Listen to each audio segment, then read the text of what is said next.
It was the company year-end party, open bar, catered food, the whole thing. Everyone dressed up, loosened up, ready to celebrate. And honestly, there was a lot to celebrate. Our team had just closed the biggest project of the year, a deal that almost didn't happen, a deal that took 7 months of late nights, missed weekends, and more rework than I care to remember. I know because I did most of it. Not bragging, just fact. The kind of fact you keep quiet about when you work in a place where the person above you takes the credit and you take the workload. I'd learned that early, so I sat at my usual spot, corner table, back of the room, close to the exit, and I watched. My manager, Director Collins, stood up for the toast. Glass raised. Big smile. The kind of smile that comes easy when someone else did the hard part. This project represents the effort of our entire team. Every single one of us gave everything we had.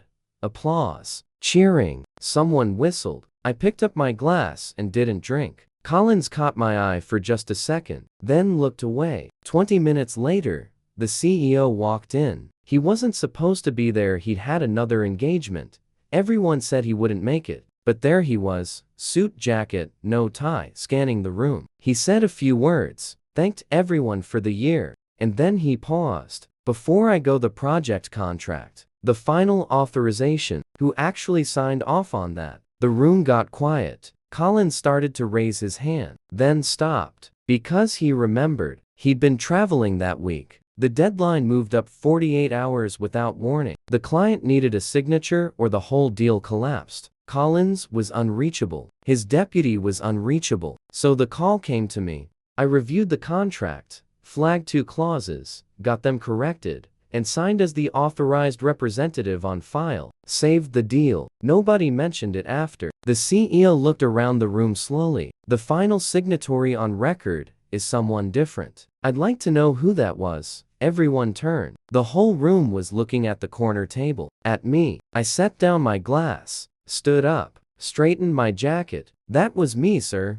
Silence. The CEO nodded slowly. The clause corrections alone saved us from a liability issue we wouldn't have caught until it was too late. He raised his glass toward me. That kind of judgment doesn't come from a corner seat.